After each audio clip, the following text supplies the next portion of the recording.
Good afternoon, everyone. We shall shortly be commencing proceedings, and this is just a reminder that we continue in level 2, and I would ask you to just check that you have not brought any electronic devices into the room with you. If you have, you still have time to deposit them at security. Thank you.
Yes, Ms. Bartlett.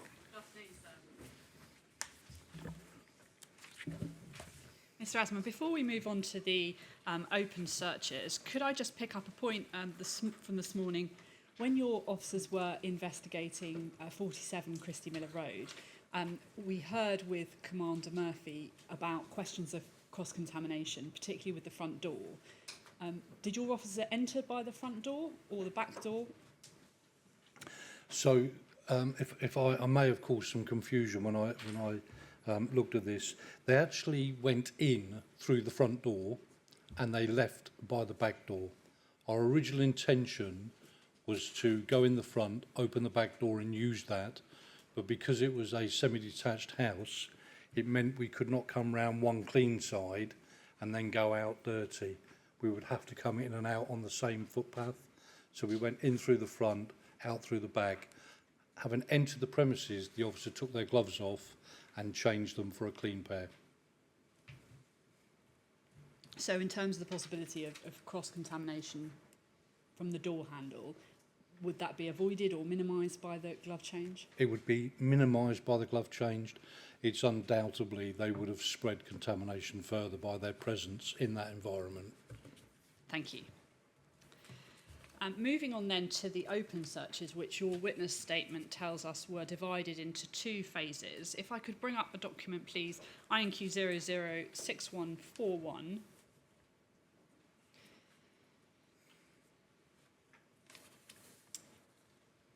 So I think this is page 2 of your exhibit. Could you just tell us what this document shows? So this document shows the searches we conducted, or the forensic examinations we conducted during the initial Wadana operation, which was the response to the Scripples. So it shows all the properties, or references them on the right-hand side of the picture. And to be clear, this is the same document you also prepared for this inquiry that showed the timings that you went to the different locations. That is correct, sir, yes. And if we could just look at the next page, page 3. Could you explain to us the phases that are referred to there? Yes, certainly. So if we look at the left-hand image, the blue area is the immediate searches that we conducted as part of the initial open area search. That is referred to as phase 1. That would have been the roadways, the open area and the lanes and alleyways around the estate. The next bit under phase 2 would have been the children's play area and the back of properties leading towards Wilton Road. And those areas, those footpaths, we also looked into the rear gardens or front gardens of all of the adjoining properties as well. And for completeness sake, on the advice of the police search advisor, the area in green was the 3rd phase. It finished that, and the rationale being that is potentially where we may have changed from one mode of transport to another, as referenced by the National Crime Agency advisor. So from foot into a vehicle, if that was to be the case. That is the left-hand image. The right-hand image shows the areas where we searched both drains and gullies on the same estate. And that was the piece of work that finalised the piece of search on the estate. In terms of timings then, phase 1, you indicate in your witness statement, commenced on the 27th of March. Is that right? That is correct, sir, yes. And took until the 29th? I'm looking at paragraph 132. That is correct, sir, yes. And you've referred to the input from the NCA advisor. At paragraph 137, you refer to also receiving some input on the open searches from MI5. That is correct, sir, yes. By reference to your paragraphs 137 and 138, can you just tell us what that was about? So this was one A4 document provided by MI5, and it showed what in their view were the most likely ingress and egress routes to the address at 47 Christie Miller Road. At that stage, they could not inform me about their actual movements, or not they could not, they did not inform me about their actual movements. And this also included an assessment as to what the suspects may have done with whatever they'd used in the same document. So this information was shared with the National Crime Agency advisor and the police search advisor to assist them with how they might formulate the areas to be searched. But did it assist you with how to target or focus your searches in terms of what you were already doing? Not particularly. It was very open. And you say in your witness statement you were already searching bins, bushes and drains within the search area for investigation. That is correct, sir, yes. And you say in your witness statement at paragraph 138, I was not privy to any further assessments from MI5 as regards the likely container or containers, if any, used in the Skripal poisonings or anything about if or where they may have been discarded or whether it was taken away versus discarded. So nothing altering the position you've already described to us. That is correct, sir, yes, nothing. If we could move now, please, to your witness statement, INQ 006140, page 33, paragraph 141.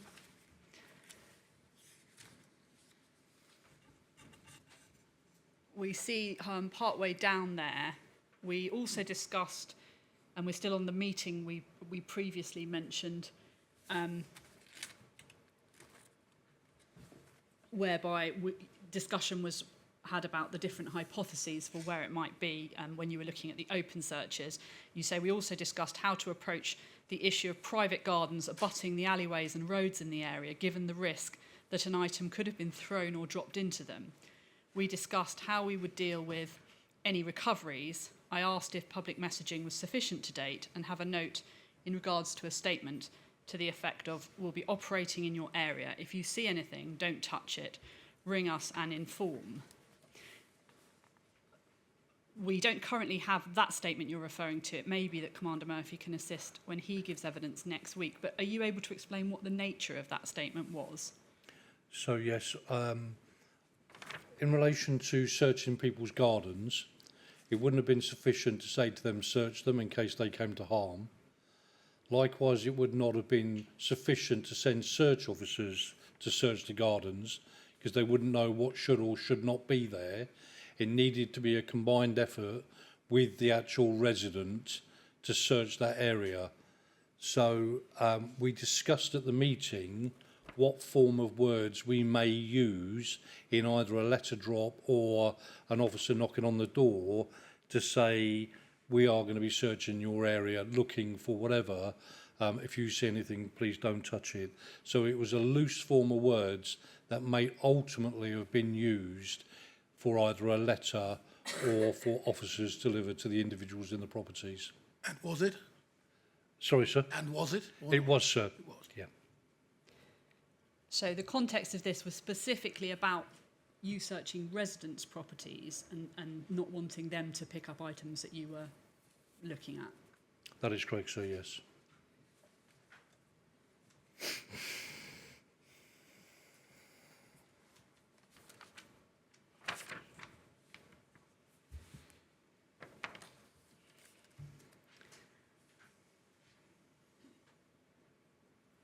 If we could go to your witness statement, paragraph 143, INQ, yeah, we're still on the document 006140. You say there then, VN 939, having been briefed, provided search strategies on the 31st of March 2018, which reflected the decisions made at the planning meeting. This included setting the search parameters for acceptance by the SIO, although I had particularly provided input to him on the rationale relating to the search of the play area. This was partly based on advice from the NCA advisor and partly based on my own personal concern as to the consequences of a child finding the item used to deliver the nerve agent. So you say it's also adjacent to a footpath and within dropping or throwing distance. I detailed that although I feel it's unlikely that a contaminated item would be discarded in a play area, the consequences would be catastrophic, and on balance of potential consequences, the search was necessary. So this was at the end of March 2018. Was this a concern you had that was specific to the children's play area or a general concern? So This was generally setting the search parameters on the estate, so the phases 1 and 2 and the drains and gullies in the document for the SIO, but also in relation to the children's play area. And I think it was identified that the egress and ingress routes might be via pathways to a road, and then during the meeting I identified the fact there was a play area on the right hand side, and I just felt that if a child picked something up or put something near the mouth, the consequences would be catastrophic, although it was unlikely anybody would discard of it there, but felt as if that area should be searched so that we could be reassured. And if I may say one other thing, although this was the 30th of March, this was still only within days of us having confirmed where Ground Zero was. We had already started searching. This was a continuance of that search. I think it was the 22nd we confirmed where Ground Zero was. And did the open searches require the full CBRN PPE or not? No, they did not. They required officers wearing a lower form of PPE that would search and identify something, and if they found anything of concern, bring it to the attention of CBRN responders and DSTL Porton Down, who would then formulate a plan for recovery. So did that enable you to move more quickly with those searches? It did, with less impact on the local community. And was the phase 2 sequential to phase 1? Yes, it was, yes. Yeah. And if we could go to INQ 006141, page 3, you may have just looked at this document.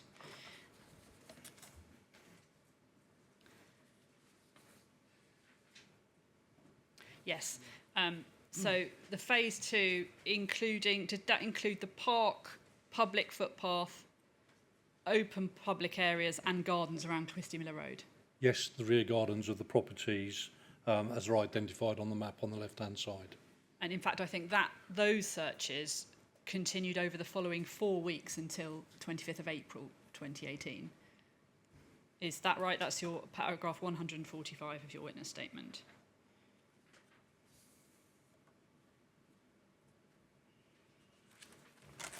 That is correct, sir, yes. But that would also have included, during the course of the search, the police search advisor advised that we extend it to the area covered in green as well. I'll just come to that. So first of all, does that more than cover the areas which MI5 have suggested? I'm referring to your paragraph 145 if you want to remind yourself of it. That is correct, sir, yes. And then I was going to ask you about the garden search being extended. If we could move to INQ 00. Just before you leave this one, Mr. Whitelaw, can I just see if I've got it right? Look at plan map 1, would you, Mr. Ashner, for me? Oops, no, the same document as just now, please.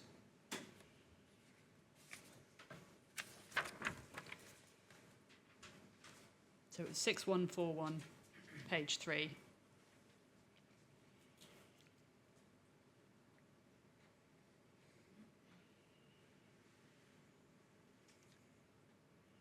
I don't know if you remember it or not, Mr. Ashman. If you don't, tell me. But is the playground that you're talking about just about visibly marked with some rather greyed out writing which says something like play area in the, as it were, the top right-hand corner of the area edged in red? That is correct, sir. Is that where it is? Yes, sir. I can't read it, but it's certainly the top of that red box. Yeah. So if you go up Christy Miller Road and turn left and then walk down a pathway or a road, it's a road actually, isn't it? You can dive off to the right. And There's a pathway on the right, the play area is on the right-hand side, and then the path continues down through the centre. Well, that's what I was going to ask about. What is, as it were, the type of country or type of land we're talking about with that coloured green area effectively bounded in red with a red line? What is it? It's basically, sir, a grassed area between the fencing of the properties either side, Yeah. and there is a clear worn footpath through the middle of that area. Yeah. Cut grass or rough grass or what? It's grass that's not been very well tended and did require hacking back in places with tools. And wooded countryside or not? Was it what, sir? Wooded, trees? Not to the best of my memory, sir. All right. But I stand to be corrected on that. No, I'm not sure if the image that came up just now may clarify that. That I don't know. We'll see in a minute if necessary. Anyway, that's what it is. And there are there, in addition to the roads that are there in grey, are there pathways dotted about? Sir, if I may explain, on the top right, there are two areas in blue Yes. that come out. That is an alleyway that runs at the rear of 47 Christie Miller Road and goes through to what I believe is Highbury Road on the right-hand side. So the pathway runs along the back of the Scripples house and other houses, and you can turn right in two places down to Highfield Road. So the first is actually blocked off. You cannot access through there. Thank you. The top one you can clearly walk through to the main road. I see. Thank you very much. It just gives us an idea of what it is. Thank you. Thank you very much. And the next document, INQ 005271.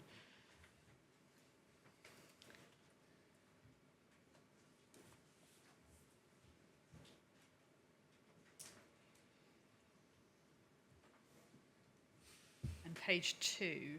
Yes, we're on page 2. Are you able to assist us? Was this the map of where the gardens were? So that is the area that we've just seen outlined in red. I'm clearly wrong. There are trees there. I couldn't recall them. As if there are quite a lot, Mr. Ashton. Yes, sir. Yes, yeah. And that is the area with the footpath that runs down through the centre, which goes through to Wilton Road. And it was the area below the grey outlined area that we finished as phase 3. Okay, thank you. So you indicated it in your statement at 153 that at one stage the search parameters were set at Christie Miller Road to India Avenue plus the drains within 10 yards of the junctions with Highbury Avenue and the alley, Christie Miller Road and India Avenue to the alley with Wilton Road, but that you also added Christie Miller Road cul-de-sac up to Nightingale Walk.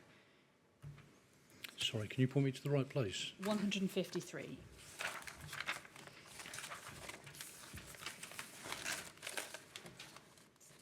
So halfway down there, this is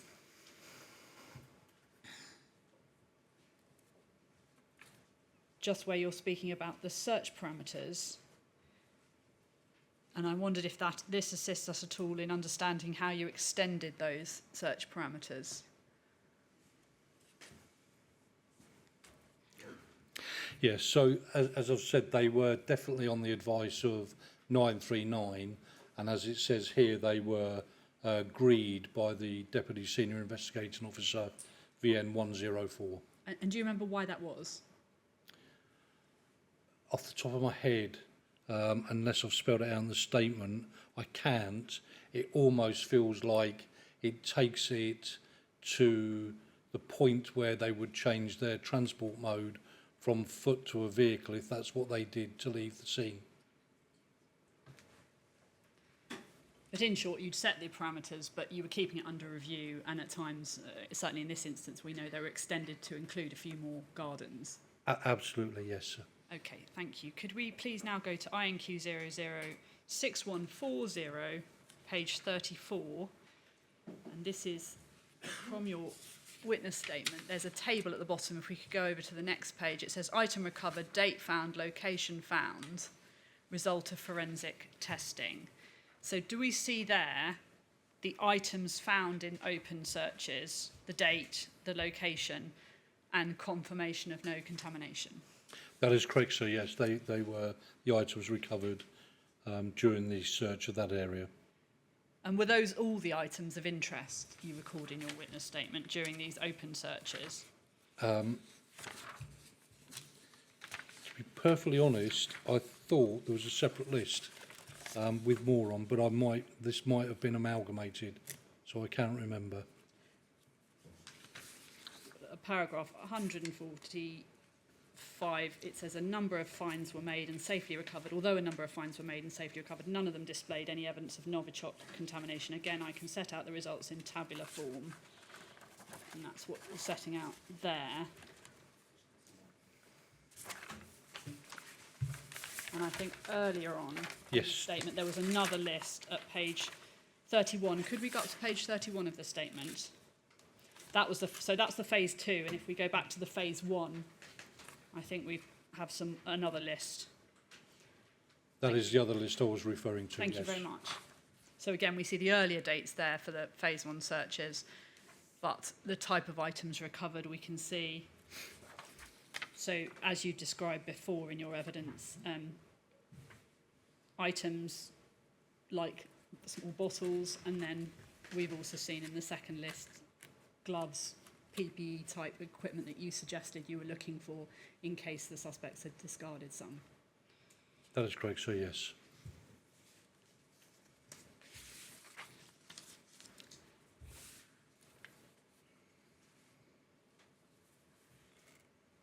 To what extent did local residents' concerns affect these open searches? You've touched upon it earlier in your evidence.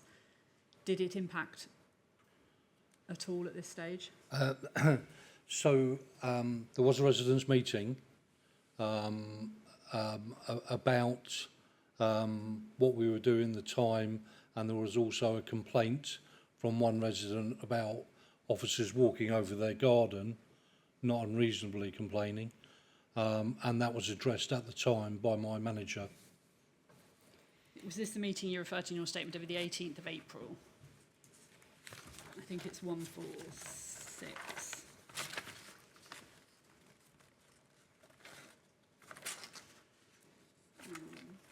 Maybe later on, actually. Page 38. No, it's later on, actually. There's 161.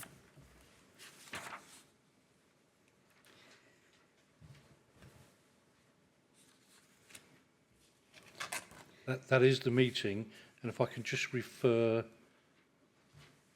to the document 6141, I think it was during a period that I was actually on leave, so I took this information from my manager's notes. So my question really is just whether it was something you just had to manage, or whether it made any impact of what you were able to do forensically. It made no difference whatsoever on what we were able to do forensically. It would have had an impact on the discipline of the officers doing the work. Was there ever a reason given to you to search Salisbury Town Centre? No reason whatsoever. None at all. And it may be obvious, the problems with that presumably go back to what you were saying about the needle in the haystack. So I think there'd be a number of reasons, but certainly we didn't know what we were looking for. The impact on the community would have been massive.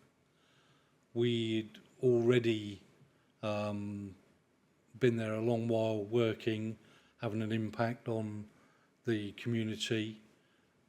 There was no known gain or benefit to be had at that stage on searching the whole of the Salisbury at all at that stage. We'd already exceeded the parameters set by the National Crime Agency, the Pulsar, and the document supplied by MI5. I can see no benefit. So in what we did was proportionate. That would have been unproportionate. So in summary of the open searches, the time period over which they took place is at the end of March to the end of April. You indicate that DSTL returning final results of fines by the 21st of May 2018. That is correct. And we've seen the fairly extensive searches in phase 1 and phase 2. Was anything found of significance to the investigation during those searches? In the open area searches, nothing at all, sir. And just to reiterate, they were being done at the same time as we were searching other properties on the investigation.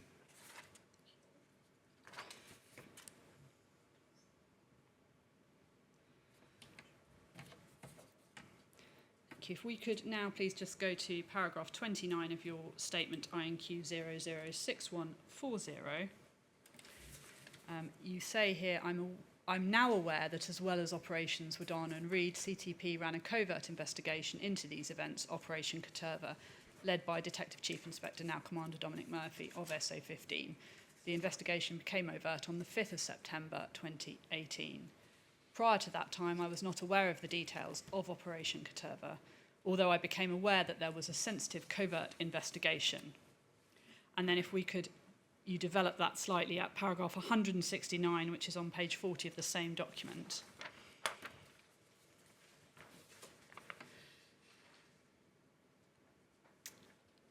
Here you say, my knowledge of Operation Caterva, at some point during the course of the investigation, I was asked to task some of my crime scene investigators to do some work at DSTL. I was not briefed on what they were doing on the basis of need to know. This is not an uncommon occurrence in investigations of this nature. Given my experience of investigations of this sort, I developed over time a sense there was something further underway to which I was not privy. I approached Detective Superintendent VN012 to ask him whether there was any further information that I needed to know. I was briefed to a limited extent on Operation Caterva. So is it right that you weren't privy to Operation Caterva, although you had became aware that there was a covert investigation, but Commander Murphy did have dual oversight of Caterva and Wadana? That is correct, sir, yes. As did Chief Superintendent Kath Barnes as the PIP 4, is that right? I believe that is the case. And you liaised with both of them with respect to your actions and investigations? They were both certainly privy to all the information about our work. Thank you. We can take that down.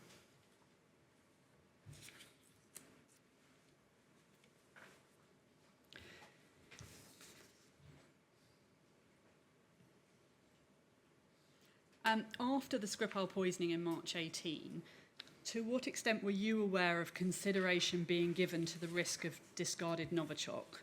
Firstly, by the investigation, Wadana. So that would have all been based on the work that I was doing with my team and the open area searches. I'm not aware of any other work being done at that time. Aside from the fact we'd agreed to share what we were doing with the other agencies. So that presumably would include then the NCA advisor, the Pulsar advisor, everybody working with you, as far as you were aware, had the same discussions about that risk? Absolutely. And what we were doing was fed into our representative who was attending the TCG so that that could be passed around that meeting. But was there any information coming to you that any other outside agencies, so you refer at the beginning of your evidence to all of the different agencies that you liaised with, were considering that risk? The only thing I recall is a news bulletin which basically, in fact there were two items, one at an earlier stage saying as purely precautionary matter wash your clothes, and I think that was aimed at people in Salisbury, and then following the next incident there was a warning then, but other than that nothing. Sorry, by the next incident you mean what? By the time that Dawn By and the Charlie, Amesbury incident? yes, And then there was a warning of some sort? there was a warning about not picking things up if you didn't drop them. Thank you.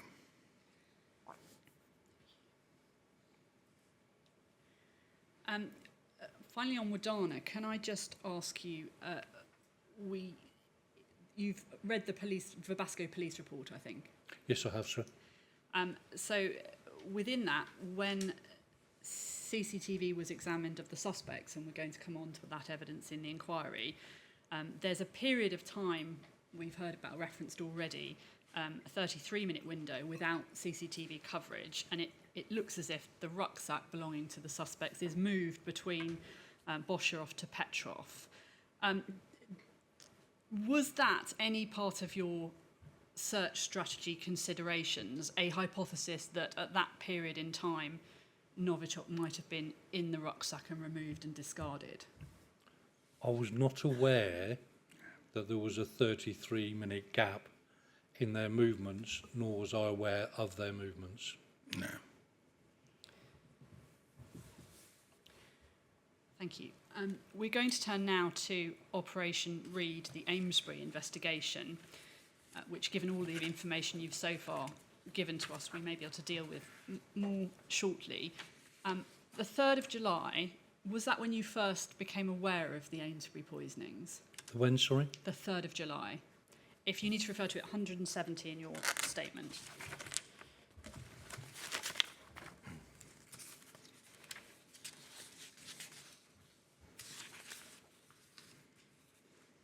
If you could tell us how and when you became aware. Yeah, so I know it was about 8 o'clock at night.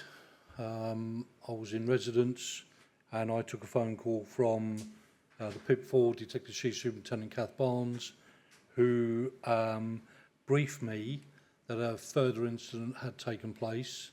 There were some concerns that it may be CBRN related, that there were 2 individuals in hospital, and roughly what their movements had been on the night of the 29th and 30th.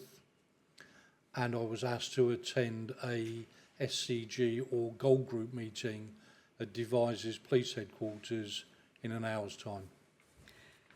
And by contrast to when you were informed about the Skripals, I think by the time you were informed about the Amesbury poisoning on the evening of the 3rd of July, were you told that their blood samples had been taken, examined at DSTL, and the initial assessment was that it was the same poison, same type of poison that was used in the Skripal poisoning? That's absolutely correct, so I've just read that here now. So looking at paragraph 173, what were the police hypotheses at this point on the 3rd of July? So at that particular stage, the first was that they had found and handled the vessel used in the attack on the Skripals, or the other alternative being that there had been a further attack. The first hypothesis was later updated to include the possibility that they had become inadvertently exposed to a contaminated scene as well as the vessel. And what were your first considerations and actions as forensic coordinator? So my first actions were to get myself to Devizes for the proper briefing from their chief officer. In actual fact, although I was asked to attend, Chief Superintendent Barnes also arrived there in time for the meeting. I then phoned my forensic manager and asked him to start preparing staff to respond to, I believe, 6 scenes, which would have been the individuals, their home, the hospital, and any vehicles. So the details were vague at that stage. It was merely preparatory to make sure when we did know we were able to action. And then at the meeting, was more information given to you? At the meeting, I was given a briefing. A briefing note was read out during the course of that meeting, and I was updated in relation to the inquiries Wiltshire had undertaken from the time it was reported to them up until the beginning of that meeting. So did that change the initial scenes that you had to investigate?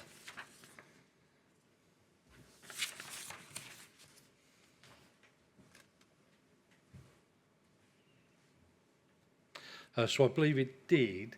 I'm trying to find the point in my statement, but I believe it included now Queen Elizabeth Gardens and the home addresses of the 2 individuals involved. That being Charlie and unfortunately Dawn. You've spoken at the outset of your evidence generally about the experience of Operation Wadana helping you to respond to Operation Reed. Specifically here, obviously it wasn't long ago that you'd been dealing with Wadana for a long period of time. So how, if at all, did that assist in the efficiency of this process now? So I think all of the staff would have been the same staff that were involved in the first inquiry. The daily routines would have been familiar with them, the locations, the equipment. As I said, we briefed out in the evening for the following day's tasks to expedite them from first thing in the morning rather than later in the day. All of the staff from the different agencies were known to each other, and it just made working an awful lot easier. So as well as sort of facilities and resources, in terms of your approach, did you adopt the same or similar approach to identifying scenes and trying to work out the clean, dirty line? From my point of view, it was the same as we'd done historically. It was all about trying to identify the first contaminated area and then working back from there again. So moving to the 4th of July, we've heard by the evening of the 4th of July, DSTL had confirmed that Dawn Sturgess and Charlie Rowley had been exposed to Novichok. Where were you in terms of scenes at that point? I'm on paragraph 176. So we had the two individuals, we had their home addresses, we had Queen Elizabeth Gardens. We were aware of the fact that they had been, Charlie had been, to a money ATM, he'd been to a Methodist church, and he'd been to Boots the chemist. So there were numerous scenes, but I had to make it clear what I was dealing with as part of the investigation and what I considered to be the consequences of what had happened for Wiltshire to take responsibility for those areas. So were those you've mentioned, the Boots, the ATM, the Baptist Church, passed to Wiltshire for consequence management? That is absolutely correct, yes. And by the 5th of July, what had you identified as the priority scenes? The priority scenes for me would have been Dawn and Charlie getting their clothing, getting the same records that we've discussed before, the blood, the urine, their medical records, clinical records, and then in addition to that, looking at both of their home addresses and making sure that other areas we may be interested in had sufficient cordons around them so that the forensic integrity of the scenes was protected and we could revisit them at a later stage. And you were briefed, I think, about Charlie Rowley's background, including use of drugs. Did that impact, create particular concerns or risks about entering 9 Muggleton Road? It created concerns about entering both addresses because he used both addresses. I suppose the simplest way to cover everything would be to say I was concerned about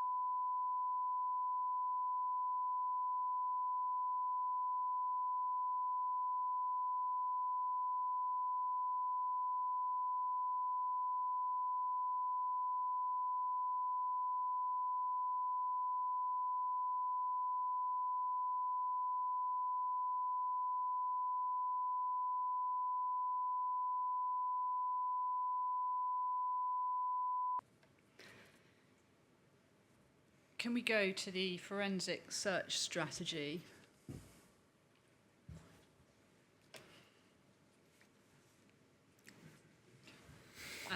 For 9 Muggleton Road, INQ 005137.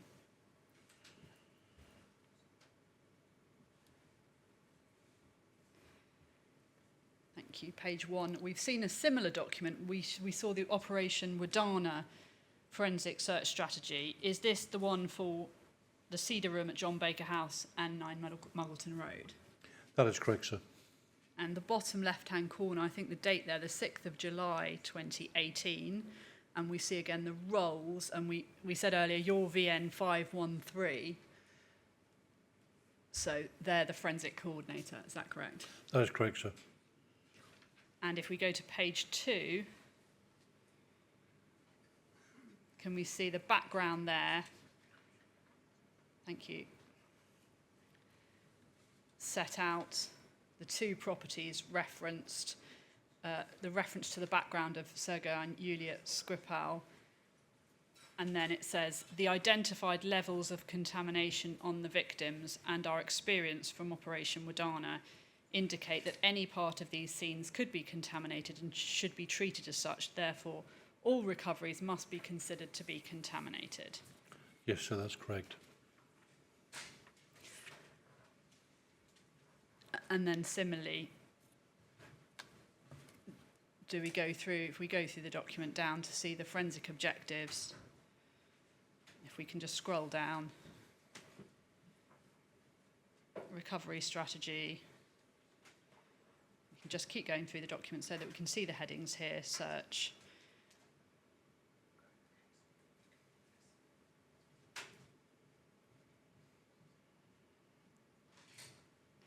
Recovery packaging, sketch plans, exit from scene. And then stop, could we just pause up? So once all tasks have been completed within the specified time on target, packaged exhibits should be transferred by the clean exhibits officer to the clean dirty line for cross-cordon transfer and containment in a Russian doll. So is that the physical clean dirty line in this instance? So in CBRN scene examination terms, we refer to the hot zone as being the contaminated area, which would also be considered to be the dirty area, and then the cold zone or the warm zone being the clean area. So in this particular paragraph, we're talking about the transference of contaminated exhibits from a contaminated area into a clean area for submission to Porton Down. And I don't know if you can help us, if you're able to say what the Russian doll is. So our advice in relation to packaging comes from Porton Down, and it's either in a Russian doll, which is a metal container. Okay, we don't need to go into the detail. I just want to know, so it's to do with packaging. Yes, it is. Thank you. Yes. And resources there, does that give an idea of the sorts of resources needed to enter a scene? Presumably it changes depending on the scene.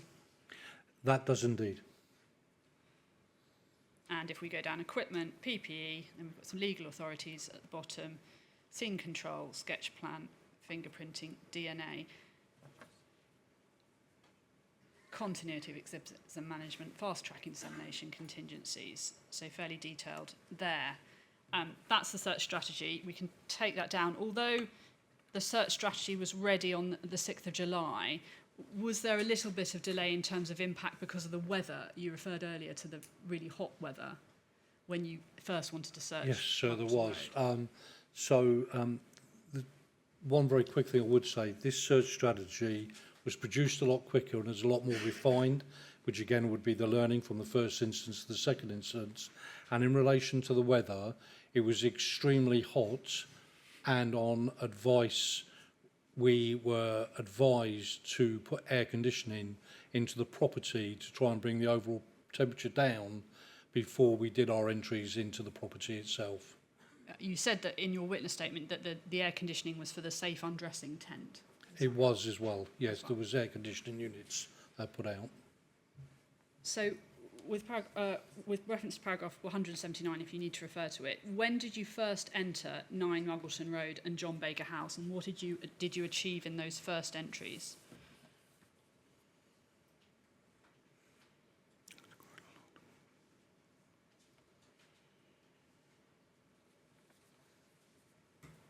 So the first entries were on the 6th of July. They were far later in the day than we intended for the reasons I've outlined. And the priorities were to swab certain areas in relation to Muggleton Road and then John Baker House. So by reference to paragraph 179 of your statement, which is on page 43, can you tell us about the items that were prioritised for testing at 9 Muggleton Road? So that was for the swabbing of handles and a zipper on Dawn Sturgess's bag, the handles of a bag for life, which can be seen in some of the record photography, the bedroom door, the wardrobe door, and other doors. Most of these items were swabbed on a subsequent entry on the following day Thank you. Sir, could I request the feed stopped, please? I've had a request which wasn't unexpected.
Mr. Asman, paragraphs 179 to 180 of your witness statement mention particularly that you swabbed door handles. Was that an example of learning from Operation Wadana?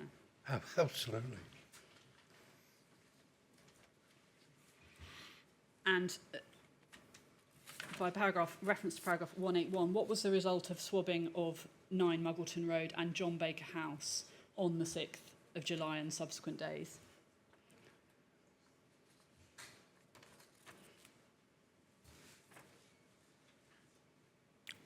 So over a couple of days, we identified contamination was present in Muggleton Road. However, there was no contamination present in John Baker House.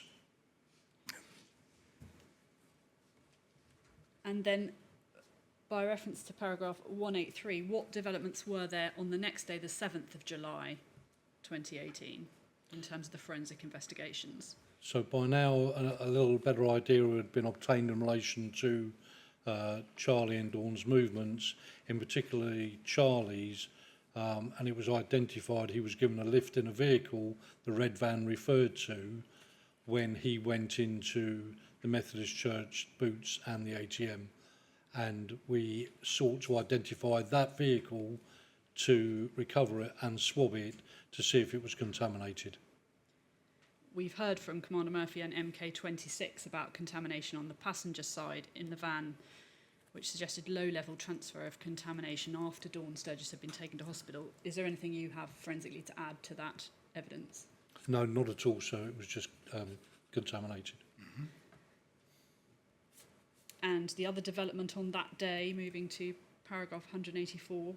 So on the same day, we identified the bus that Dawn and Charlie had travelled from Salisbury to Amesbury on through timings, and then from CCTV, we were able to put them on the front left-hand seats, which meant we could target that area for swabbing for Novichok. And again, we heard from MK26 about that being recovered, that vehicle, and that there being no contamination, such that that helped assist in determining the clean, dirty line in this case. Is that Yes, right? it did, sir, yes. It was very much looking like the home address of Dawn was clean, the bus was clean, Muggleton was dirty, the van was dirty, so the clean, dirty line appeared to be Muggleton Road. So established fairly quickly in this instance. On from this when we instance, started absolutely so, yes. investigations. We know that Dawn Sturgess sadly died on the 8th of July. By reference to paragraph 198 of your statement, can you tell us what the state of forensic knowledge was by the 10th of July?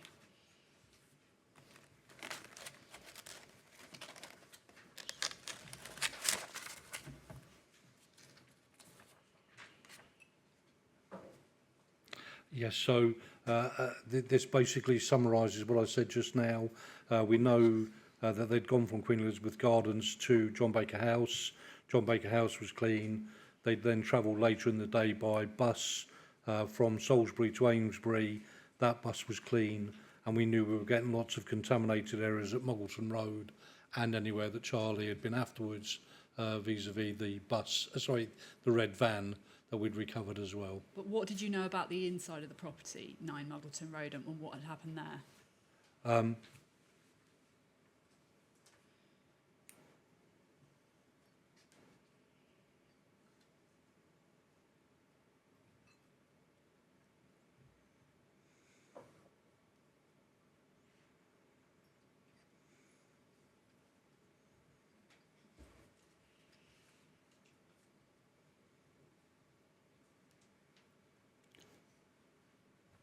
Try 200, Mr. Esmond.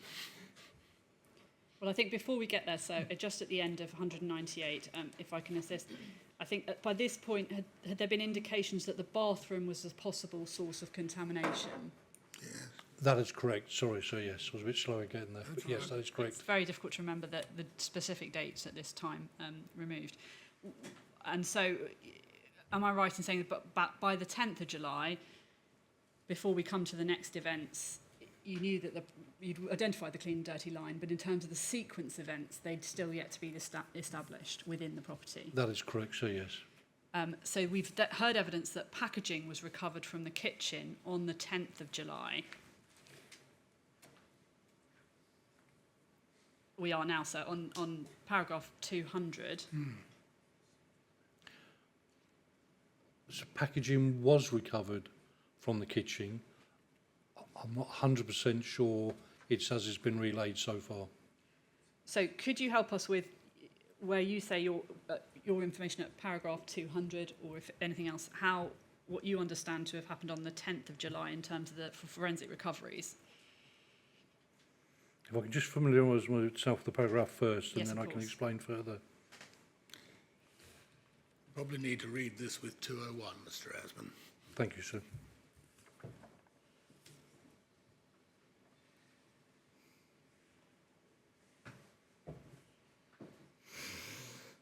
Okay, so it's fair to say that the team were being tasked with specific missions when they went forward on each day. So on the 10th of July, the team that were tasked to go in there were tasked to search rubbish bags within the property.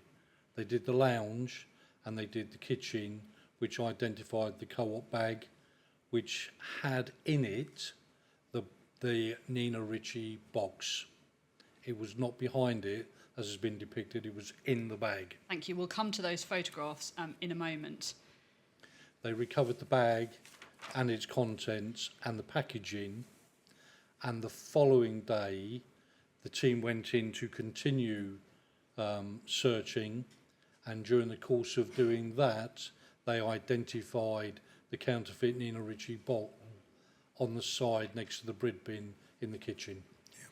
Thank you. That was then subsequent of a further recovery on a planned mission to recover it. Thank you. Where you deal with the, first of all, recovering the packaging from the rubbish bin, in your statement you indicate that subsequent inquiries confirmed this packaging was counterfeit.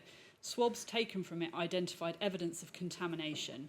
Its examination continued the following day in DSTL, included record photography, swabbing, DNA and fingerprint preservation. Now, we've heard from Commander Murphy and MK26 about the difficulties in drawing conclusions about levels of contamination from items within the bin. But MK26 deferred to you on the issue of DNA and fingerprint testing. Can you tell us anything about that, first of all, in terms of the packaging, the box? In relation to the package in the box, we had a forensic meeting that would have included my crime scene examiner that was actually working at DSL in the laboratory, MK26 or MK26's representative, and I can't remember at the moment whether it was MK26 or one of their staff. The fact was discussed of what we could do with the box.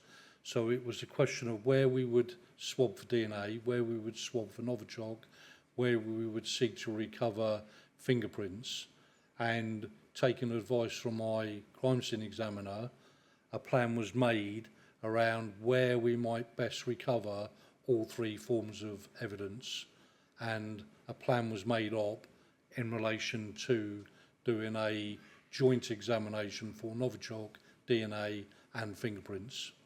So things like the spine of the box, which would have been too thin to get a finger mark from, was either swabbed for DNA or Novichok. Flat open areas which may have yielded fingerprints were looked at for fingerprints. And if the finger mark wasn't very good, we would then swab that for DNA. So what ultimately were the results in terms of fingerprinting and DNA testing for the box?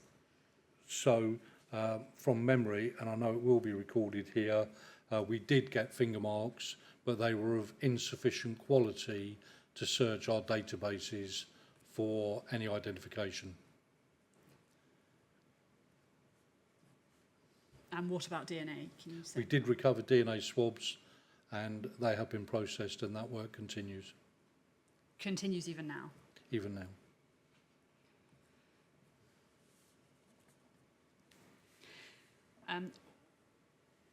The bottle then recovered on the 11th of July. A few questions about that. First of all, was that a targeted search at all? Sorry, was that a targeted search? So on the earlier entry, on the 11th of July, the team identified the bottle. I've already said that each job is mission specific, and whilst they might identify something, without it being a planned search and recovery process, they were not to recover it. They came out. You mean you don't spot it and just pick it up? No, sir, absolutely. From a risk point of view, everything had to be planned. So the second entry was planned to do the recovery of the bottle and contents. Yeah. But it wasn't looking specifically for a bottle when they went in that day. It was just spotted in the course of that entry. Is that correct? To the best of my memory, they were searching, continuing or completing the searches of the bin liners in the property. I think there's imagery that show the co-op bag for life. They recovered that bag, the packaging, alongside that was another blue bag. That was their target on the 11th of July in the first entry. And whilst doing that, they identified the other item. If we can come to some photographs then. First of all, we looked at a plan, and I think you're aware of this, when we were looking at evidence in Salisbury with Commander Murphy, and there was confusion about the location of the packaging box and also of the kitchen layout. So if we can first of all just go back to the document we looked at previously, INQ 005133 and page 5. So originally we looked at this, and it looks as if from the kitchen, if we look on the left-hand side, that the plan may have indicated that the fridge was close to the door. Is that right? That is correct, sir, yes. But is that right? No, it's certainly not. So if we could now go to INQ 006189.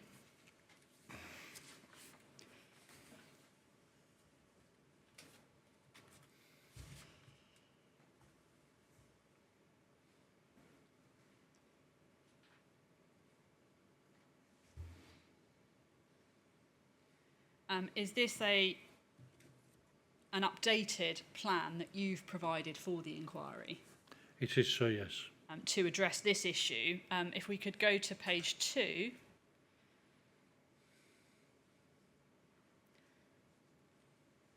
We see there, Dewey, the fridge as item 1. So actually not closest to the door, but behind a cupboard. Is that right? That is correct, sir, yes. Can you just explain to us how you went about this and how the confusion arose? So I heard Commander Murphy's evidence and the fact that he was trying to identify where the fridge was from the initial document we just saw on the central picture, and realised that the fridge in the plan was not shown in the correct place.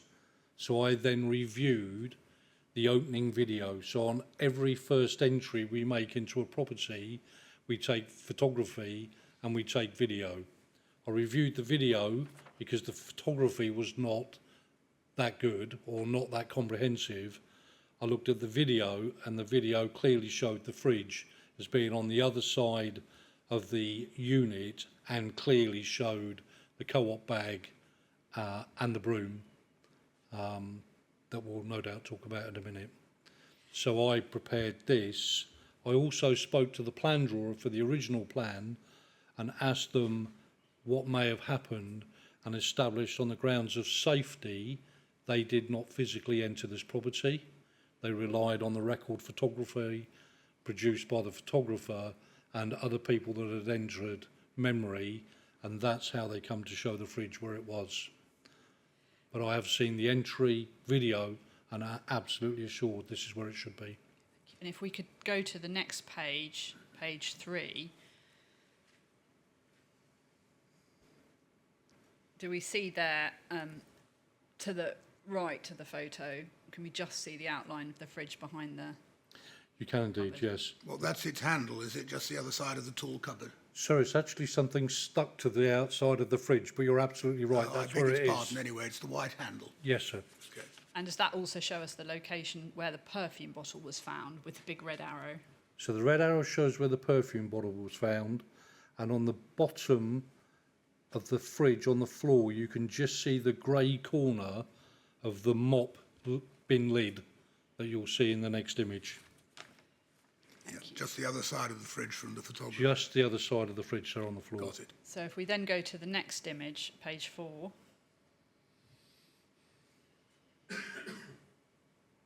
That's a better view So this, there. yeah, the first imagery was taken during the, on the 8th, I believe it was. This was taken on the 9th when they were swabbing light switches, and that's why this photo was taken. And you can see both the fridge and the mop lid even clearer. And then page 5, if we've had a look at that one, page 5 next. Now, is that where the box was located, but actually in the bag, according to the arrow? That is absolutely correct, and I believe there might be one more image which is zoomed in even closer. Yes, we'll go to the next one.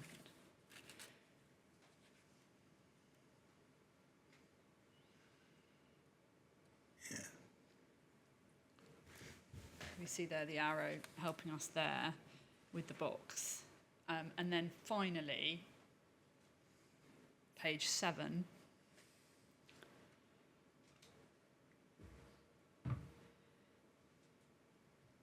There, the explanation at the bottom is FMT moved the box from inside the co-op bag in order to photograph it as part of the recovery process. How were you able to ascertain that? So I spoke to the officers and I read the notes of the entry, and it's common practice. So it's not uncommon practice to move things out of the way to facilitate access. So things like the broom you saw in the initial photo was then moved to the far end of the kitchen, which Commander Murphy had identified to him the other day. The bag was moved slightly forward. The packet was taken out and put on the floor to take the record photography. That's from the notes and from the officers that were involved. Thank you very much. We could take that down, and just to go to a photograph of the bottle, which we've looked at before, but not the one shown yesterday. If we go to INQ 004563, could we make that any bigger? Just looking at this, because is that at the top the tube that within the collar that MK26 was describing, as far as you're aware? That is exactly the tube that was being referred to. The pump. Thank you. We can take that down.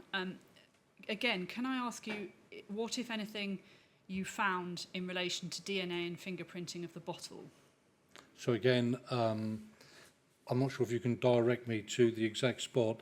I do know we got DNA. 201 and 208 should deal with your... Okay, thank you. Yeah, certainly we did take DNA swabs from the bottle, and we did finger mark testing. We did identify fingerprints, and they were photographed and were insufficient quality to identify any individuals. And you say in your statement you consulted the Metropolitan Police and were informed that there was insufficient ridge detail.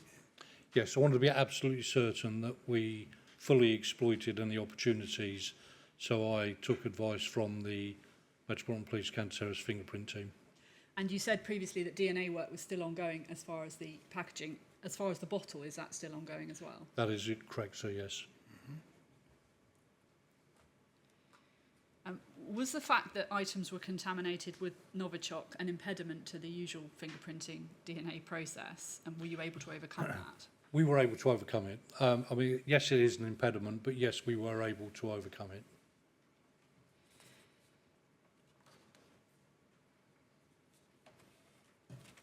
And how quickly were suspicions that the bottle and packaging were counterfeit identified, in your recollection? So it wasn't that long, in my recollection, before the company were approached and it was identified that there were inconsistencies and that in all probability this was counterfeit. If we could go to INQ 004987.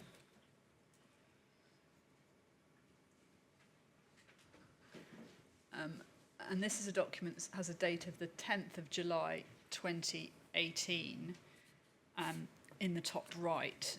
So the day the box was recovered, before we got to the perfume.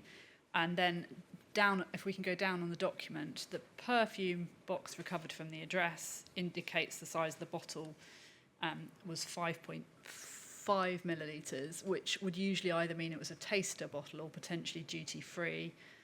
Nina Ritchie is a well-known individual in the perfume fragrance world, and a large number of her perfumes are found in UK stores, online and high street. However, Premier Jour was released in 2001, does not seem to feature in the well-known UK stores.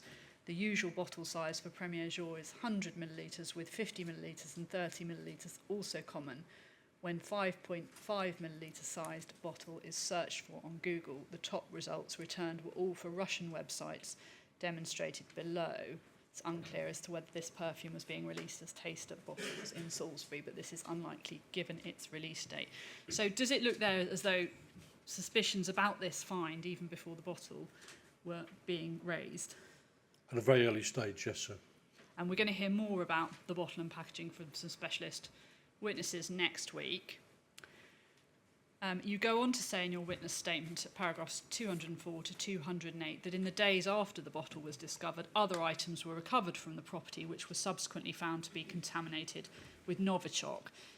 In summary, did those include Charlie Rowley's trousers, especially the pocket area? They did, sir, yes. And knives from the kitchen sink area? Yes, sir. and swabs from the kitchen Yes, in at particular. tap spout soap. Yes. We've also heard from MK26 yesterday that items being recovered from 9 Muggleton Road were showing much higher levels than DSTL had seen with the scrip owls. Do you also recall that? Were you aware of that? I wasn't, to the best of my memory, I wasn't aware of it. That's not to say I wasn't told that at the time. And by this stage, was the searching also being informed by Charlie Rowley's accounts? Yes, certainly he was having an input into it.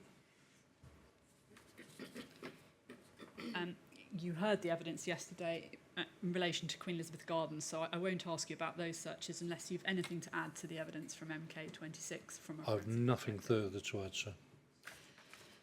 Thank you. So I note the time. Would this be an appropriate moment for a break? Yes. There are some questions, I imagine. Mr. Mansell, do you know how long you're likely to want? Very short indeed. Probably 3 questions at the most. Oh. Well, in that case, would you prefer to do it now? I have a few. You more haven't surveys. finished? I don't have much. All right. Thanks, well. Don't interfere. 3:15, please.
I'm sorry, Ms Whitelaw, off you go.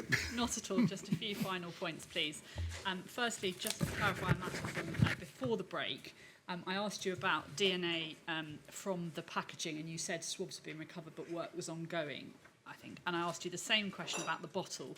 Can I just clarify that DNA swabs were obtained for the bottle, but work is still ongoing? Is that correct? That is correct, so yes. Thank you. Next, on the 1st of August 2018, as you state in your witness statement at paragraph 220, Charlie Rowley gave an account to police for the first time of finding the perfume box in a bin at the rear of the Cancer Research Shop in Catherine Street, Salisbury. Now, we heard evidence from MK26, who wasn't surprised that the bins didn't test positive for contamination, even had the box been there. Is there anything you have to add on the subject of the recovery of the bins from a forensic point of view? No, sir, not at all. It was just purely a question of trying to be complete, trying to corroborate any account that may have been given or disproving it. Thank you. Can I ask you another point? On the 18th of September 2018, we won't go to the document, but you received an email from MK26 saying that one of MK26's staff had heard through a BBC article that train companies pass on unsellable items recovered from trains as lost property after 3 months to charity shops.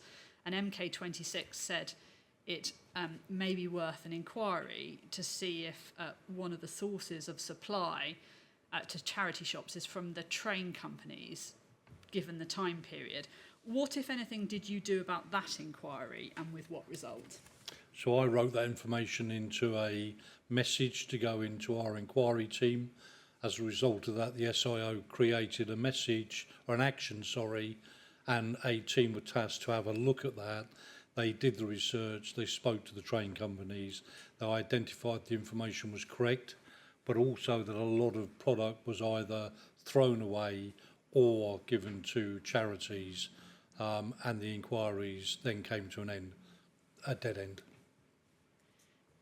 I think it was decided because of what it was more likely to have been discarded than given to a charity. But inquiries were made and didn't take the investigation any further. That's true, sir, yes. Thank you. Now, as an expert forensic investigator, given the forensic evidence you've seen and heard, you in your statement have made a few, you've given your opinion on to a few a hypothesis regarding various aspects of this case, but with some caveats, and you set the caveats out at paragraph 226 of your statement, where you explain that these are your own thoughts and observations.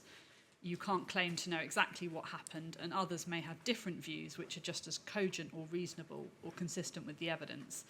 And you weren't the SIO, and there may be material you weren't privy to or which you're not aware of now, nor do you have a scientific qualification or the same expertise as DSTL in interpreting scientific results.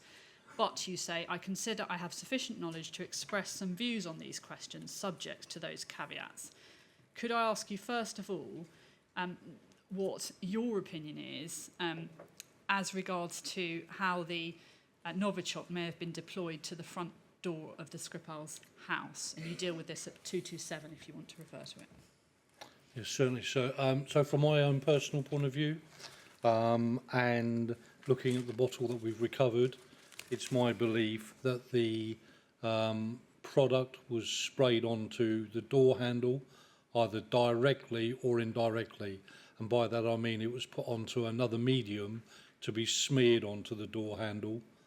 But in any event, I believe it was placed on the door handle of 47 Christie Miller Road, and that would be consistent with what we found with the levels that were there, some of the runoff that had occurred at that particular venue, and then the subsequent touch points within the property and with the Skripal's vehicle, and then the lower level contamination both at ZZ's and also at the mill. Did you say something about runoff?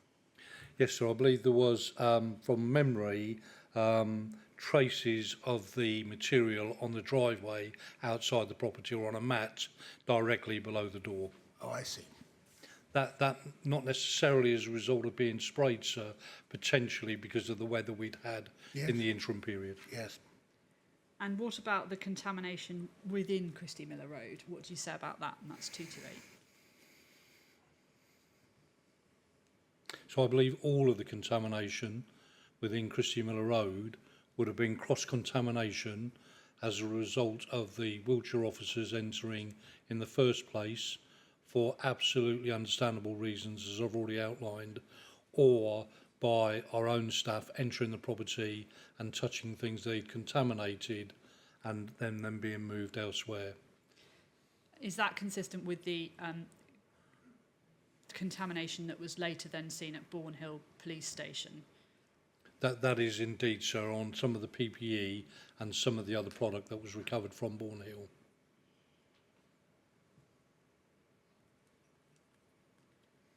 And then moving to the weapon itself or the bottle, what's your opinion as regards when the suspects deployed the Novichok? And this is 230 of your witness statement.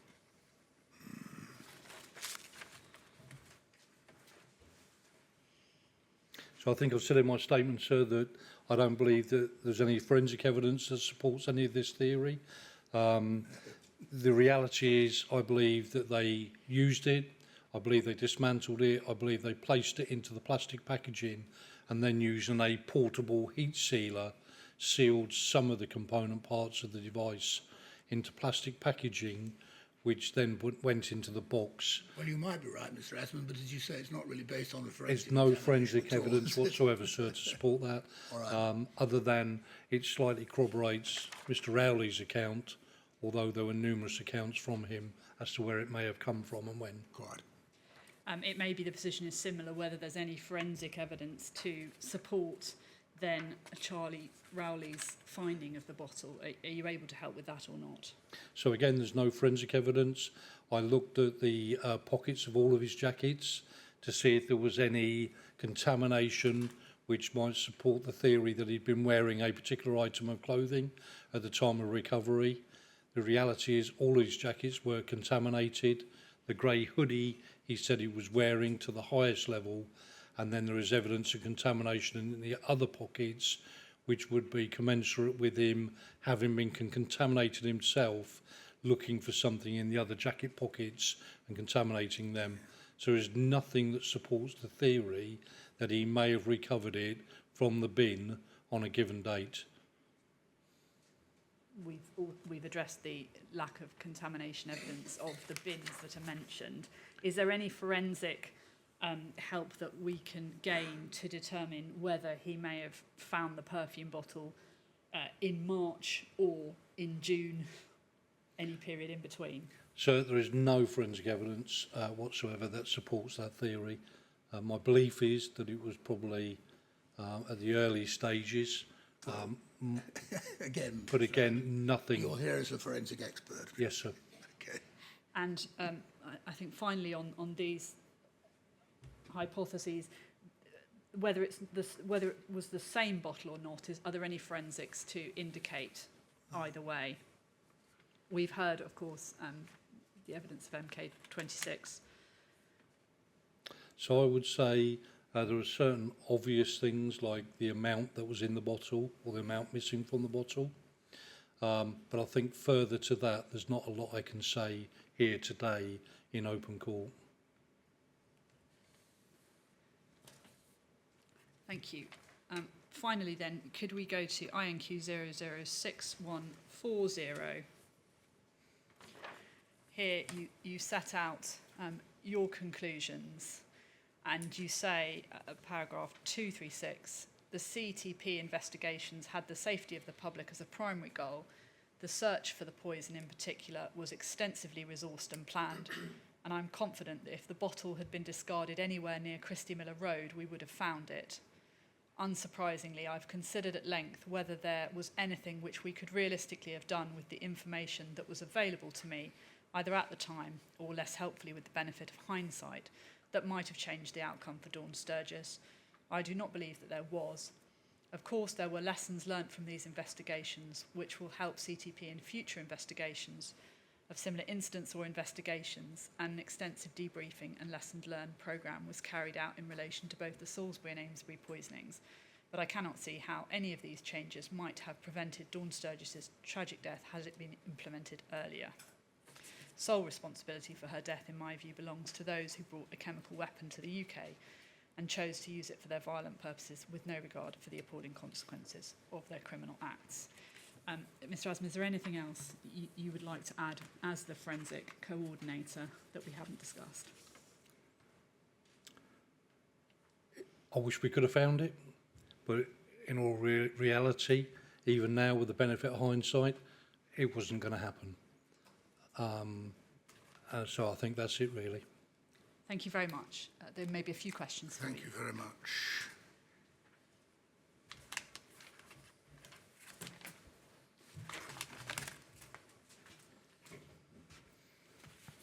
Yes, Mr. Mansfield.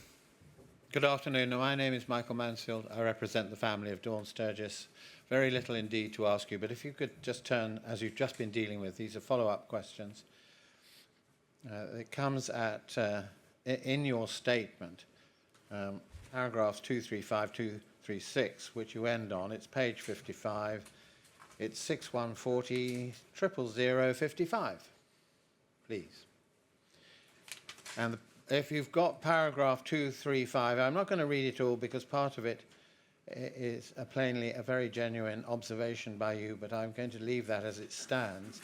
If we pick it up with these words, moreover, given the nature of the weapon used and the way in which it was deployed, there was an extremely high risk of it causing significantly more casualties amongst the general population, as tragically it did to Dawn Sturgess. That was one of your final conclusions, is that right?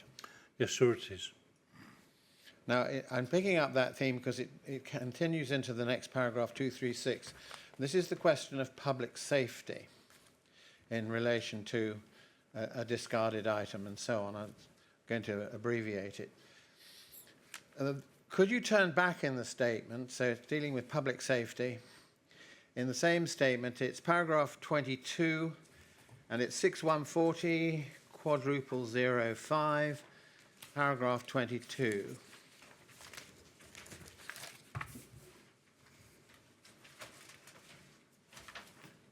I'm just going to read it quickly, and then I've got a follow-up question relating to something that happened later.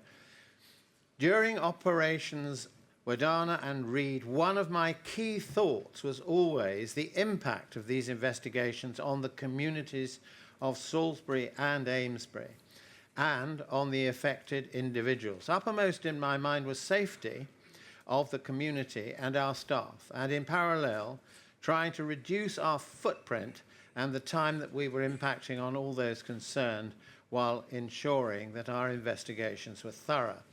Now, if you just bear that in mind and shoot forward to a later paragraph, you've been asked about a part of it. Paragraph 141, page 33. And again, it's 6140 00033.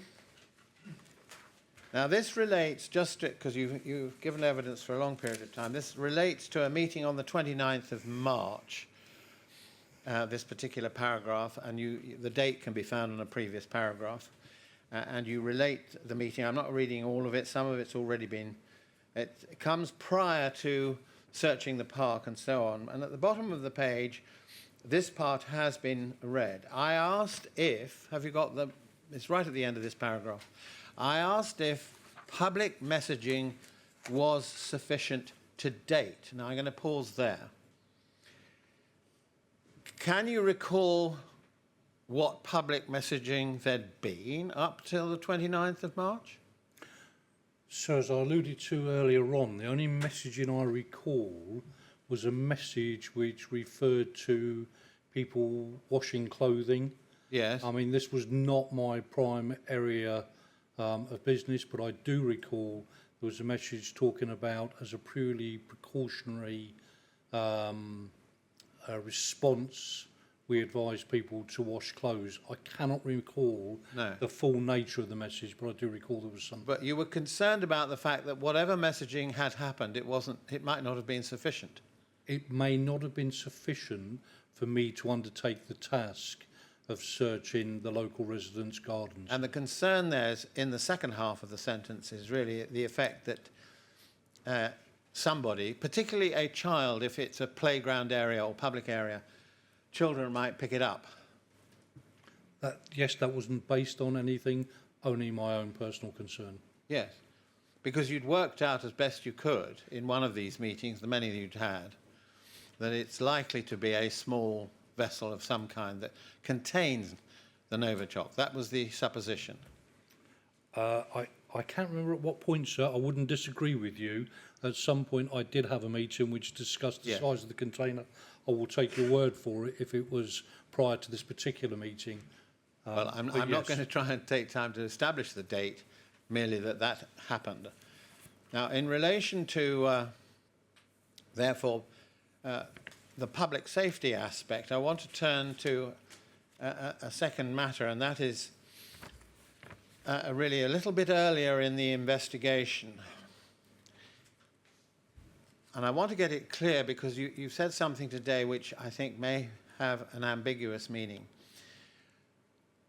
Before you became involved in this whole matter in Salisbury and in Amesbury, had you heard of Novichok and its properties and so forth?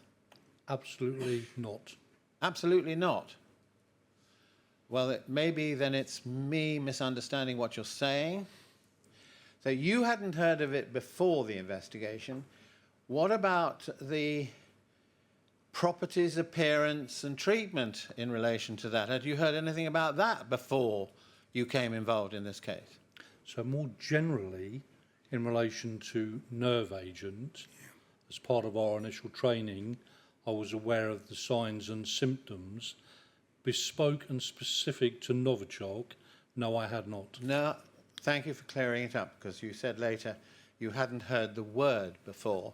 So you're called in, and again, I'm not going to take time on documents, perhaps you accept the times. It appears that Novichok was identified on the 6th of March, and you weren't briefed on it until the 12th, which was the day it was made public. That's your recollection, is that right?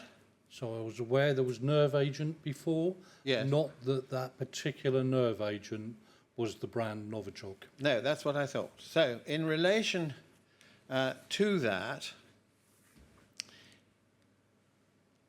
does it follow that you weren't provided by MI5 or whoever with a document which indicated the history of Novichok with regard to Russian manufacture, let alone how it was being delivered and tested? Nothing like that came across your desk, as it were. So could I just ask you to clarify that? Sorry, what you were saying. I did not see a document from any agent. I did not see any documents from anybody Right. referencing the word Novichok. It is a word I'd never heard of before the 18th of March. Sorry, before the 12th of March when it was... Or the 12th. Now, just reflecting on this matter, did it at the time surprise you that nobody told you between the 6th and the 12th? Because that's best part of a week, and you're in charge of a major search operation. Did it surprise you that nobody told you that? Told you what? That it was Novichok? Oh, the name. Yes. So I think there are two parts to that answer, and I need to be clear about this. Yes, it did surprise me, Right. but it made no difference whatsoever to my response. I appreciate your saying that. But I just like, in the light of that answer, which I appreciate you might give, could you look at paragraph 32 of your statement? Again, it's 6140 quadruple 08.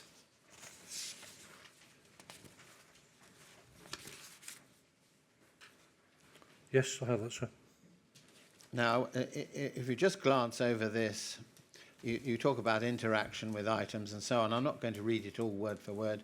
In the context of these investigations, we didn't initially know what sort of agent had been used. Later, and I've just given you the dates, we had other challenges once the agent was identified as Novichok.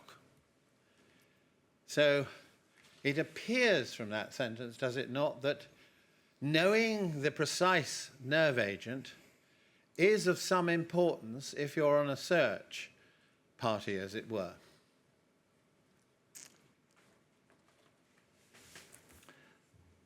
I think I'm on the cusp, sir, of talking about things that I cannot talk about in the open court. Well, for me, of course, I'm dancing through the tulips. I've no idea, of course, what you're going to say. You're going to have to leave me pick up your tulip and dance with it. Yeah. Perhaps you kindly bear in mind what I've just said in relation to knowledge of it. So I can't take it further. No, I think not. Thank you very much indeed, Mr. Mansfield. Just one thing that I want to be clear.